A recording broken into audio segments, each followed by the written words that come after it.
Brought to you by V-Guard, co-powered by Sensodyne and Vimal. పలుకులలో కేసరి. Associate sponsor UltraTech cement. పేదలకు అందే పథకాల చుట్టూ పెద్ద స్థాయిలో కుట్రలు. ఇదే రాజకీయం ఇప్పుడు ఏపీని కుదిపేస్తోంది. ఏపీలో డీబీటీ నిధుల విడుదలకు విపక్షాలు అడ్డుపడుతున్నాయని, పేదలకు సంక్షేమ పథకాలు అందకుండా వరుస కుట్రలు చేస్తున్నాయని వైసీపీ భగ్గుమంటోంది. 1,20,00,000 మంది ఇబ్బంది పడుతున్నారని వైసీపీ నేతలు ఆగ్రహం వ్యక్తం చేస్తున్నారు. ఇలాగైతే విద్యా దీవెన, చేయూత, ఆసరా, ఇన్పుట్ సబ్సిడీ, ఈబీసీ నేస్తం సహా వివిధ పథకాలకు నిధులు విడుదల ఎలా అని ప్రశ్నిస్తున్నారు.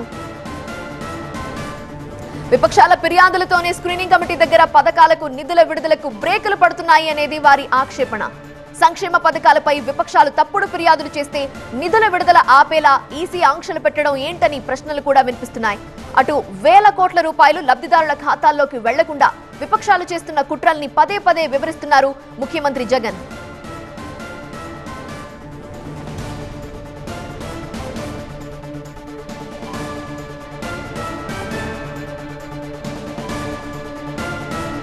ఒకసారి పథకాల వారీగా ఓవరాల్ గా ఒకసారి గమనిస్తే ఇప్పటికే వాటన్నిటి మీరు స్క్రీన్ మీద చూస్తున్న ఆ పథకాలన్నిటికీ కూడా ముఖ్యమంత్రి జగన్ బటన్ నొక్కారు. కొంత అమౌంట్ కూడా రిలీజ్ అయింది. మిగతా అమౌంట్ రిలీజ్ చేద్దాము అనుకున్న సమయంలో ఈసీ నుండి బ్రేకులు పడ్డాయి. మొదటిగా విద్యా దీవెన పథకం మొత్తం లబ్ధిదారులు స్టూడెంట్స్ ఎంతమంది ఉన్నారంటే 9,44,665. మొత్తం నిధులు 7,708.7 కోట్ల రూపాయలు. ఇందులో ఇప్పటికే 100 కోట్లను రిలీజ్ చేశారు. మిగతా అమౌంట్ రిలీజ్ చేద్దాం అనుకున్న సమయంలో ఈసీ నుండి ఆంక్షలు వచ్చాయి. ఇక వైఎస్ఆర్ చేయూత, ఈ పథకం కింద 45 నుండి 60 సంవత్సరాల వయసున్న SC, ST, BC, minority women కి ఈ పథకం అందుతూ ఉంటుంది. ఇందులో 26,98,931 మంది లబ్ధిదారులు ఉన్నారు. మొత్తం 5,065 కోట్ల నిధులు ఉన్నాయి. ఇక వైఎస్ఆర్ ఆసరా పథకం వస్తే కనుక ఇక్కడ 78,94,169 మంది లబ్ధిదారులు ఉన్నారు. 1,839 కోట్లు ప్రభుత్వం రిలీజ్ చేయాల్సింది. ఇప్పుడు ఇన్పుట్ సబ్సిడీ గురించి మాట్లాడదాం. రైతులకి అందవలసిన ఇన్పుట్ సబ్సిడీ, అందులో లబ్ధిదారులు ఎంతమంది ఉన్నారంటే 11,59,126 మంది. మొత్తం నిధులు 12,194.6 కోట్ల రూపాయలు. ఇక ఈబీసీ నేస్తం విషయానికి వస్తే కూడా 4,19,583 మంది లబ్ధిదారులు ఉన్నారు. 629 కోట్ల రూపాయలని రిలీజ్ చేయాల్సింది. ఇప్పటికే బటన్ నొక్కారు ముఖ్యమంత్రి జగన్మోహన్ రెడ్డి. ఇవి లబ్ధిదారుల ఖాతాల్లో పడాల్సి ఉంది. కానీ ఈసీ నుండి బ్రేకులు వచ్చాయి. స్క్రీనింగ్ కమిటీ దగ్గర కూడా ఆగిన రైతులకు సంబంధించిన ఇన్పుట్ సబ్సిడీ గురించి మాట్లాడితే 847.22 కోట్ల రూపాయలని రిలీజ్ చేయాల్సింది. పరిహారం అందవలసిన రైతులు 6,95,897 మంది ఉన్నారు. ఇక స్క్రీనింగ్ కమిటీ దగ్గర ఆగిన మరొక పథకం చూస్తున్నాం. విద్యా దీవెన 610.79 కోట్ల రూపాయలని రిలీజ్ చేయాల్సింది. ఇక సాయం అందవలసిన స్టూడెంట్స్ 9,44,665 మంది స్టూడెంట్స్ కి ఈ విద్యా దీవెన పథకం అందవలసింది. మొత్తం ఈ పథకాలన్నింటినీ చూస్తున్నాము. ఎంతమంది లబ్ధిదారులు ఉన్నారు, ఎంత నిధులు విడుదల చేయాల్సింది అనేది టీవీ స్క్రీన్ మీద మనం క్లియర్ గా చూస్తున్నాం. పూర్తి వివరాలు అందించడానికి మా ప్రతినిధి వసంత్ లైవ్ లో సిద్ధంగా ఉన్నారు. సో వసంత్, ఇప్పుడు మనం స్క్రీనింగ్ కమిటీ దగ్గర ఆగిన పథకాల గురించి మాట్లాడాము. సో చేయూత, ఆసరా నిధుల విషయంలో ఏం జరుగుతోంది, ప్రభుత్వం నెక్స్ట్ స్టెప్ ఏం తీసుకోబోతోంది?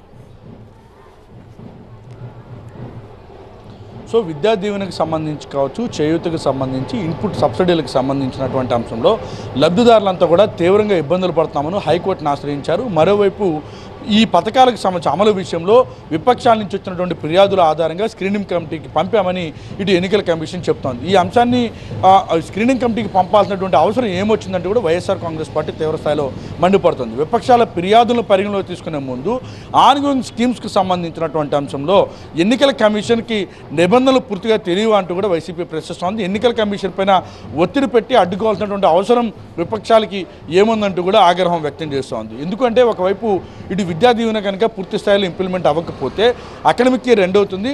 మరో కొద్ది రోజుల్లోనే వారికి సంబంధించి పరీక్షల ప్రక్రియ మొత్తం పూర్తయిన తర్వాత వారికి సర్టిఫికేట్ల జారీలో ఇబ్బందులు పడేటటువంటి అవకాశం ఉంటుంది. మరోవైపు వారు ఎగ్జామ్స్ రాయాలన్నా కూడా విద్యా దీవెన కంపల్సరీ అనే ప్రధానంగా ప్రభుత్వం వాదిస్తుంది. ఇంకా ఇన్పుట్ సబ్సిడీలకు సంబంధించినటువంటి అంశాలు రైతులకు సంబంధించి పెట్టుబడి కనుక పెట్టేందుకు ఇప్పుడు ఇన్పుట్ సబ్సిడీ పైన వారు డిపెండ్ అవ్వాల్సి ఉంటుంది. పూర్తి స్థాయిలో వారి కనుక ఇన్పుట్ సబ్సిడీ అందకపోతే పెట్టుబడి పెట్టేటటువంటి అవకాశం లేదు. రైతులు వ్యవసాయాన్ని ప్రారంభించేందుకు కూడా ఇబ్బందులు పడేటటువంటి అవకాశం. ఇక మహిళలకు సంబంధించి చేయూత కనుక పూర్తి స్థాయిలో అందించకపోతే కనుక మహిళా సంఘాలకు సంబంధించి వారంతా కూడా వారు తమ వ్యాపారాల్లో కానీ లేదంటే చిన్న చిన్న వ్యాపారాలు చేసుకునేందుకు కూడా ఇబ్బందులు పడేటటువంటి అవకాశం ఉంటుంది. కాబట్టి చేయూత అందించకుండా అడ్డుకోవడం వెనక పూర్తిగా ఈ యొక్క ఏవైతే ఈ 3 స్కీమ్స్ ఇక వీటితో పాటుగా చేయూత ఆసరాకి సంబంధించి కూడా అడ్డుకునే ప్రక్రియ కనుక విపక్షాలు చేపడితే వారికి సంబంధించి జీవన ప్రమాణాలు తగ్గేటటువంటి అవకాశం ఉంటుంది. రోజువారీ వారికి సంబంధించిన వ్యాపారాలు చేసుకోవడానికి కానీ వారికి సంబంధించిన వృత్తికి సంబంధించిన వ్యాపారాలు నిర్వహించుకోవడానికి కానీ ఇబ్బందులు పడేటువంటి అవకాశం ఉంటుంది. అందుకు సంబంధించి ఖచ్చితంగా ఎన్నికల కమిషన్ అనుమతి ఇవ్వాల్సిందని కూడా వైఎస్ఆర్ కాంగ్రెస్ పార్టీ డిమాండ్ చేస్తోంది. సో ఇక్కడ ఆన్గోయింగ్ స్కీమ్కి సంబంధించినటువంటి అంశంలో ఎక్కడా కూడా తాము కొత్తగా అమలు చేయడం లేదు, మరోవైపు కొత్తగా లబ్ధిదారులను ఎవరిని చేర్చడం లేదు.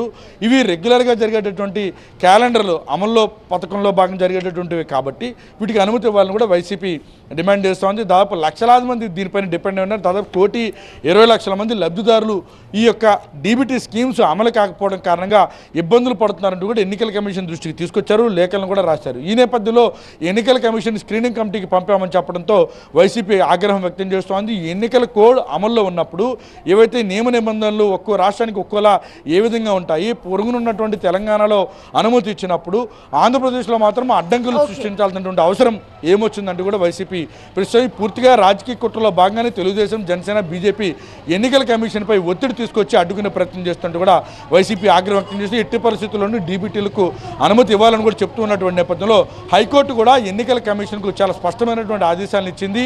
ఇప్పుడు అవసరాలు ఏమున్నాయి, వీటికి సంబంధించి అమలు చేయాల్సిన అవసరం ఏముంది, అందుకు సంబంధించిన వివరాలు రిప్రజెంటేషన్ మొత్తం ఎన్నికల కమిషన్కి ఇవ్వాలి. ఎన్నికల కమిషన్ తీసుకున్న నిర్ణయాన్ని హైకోర్టుకు తెలపాలని ఆదేశించినటువంటి నేపథ్యంలో ఈరోజు లేదా రేపటిలోపు పూర్తి స్థాయి స్పష్టత వచ్చేటటువంటి అవకాశం అయితే ఉంటుంది.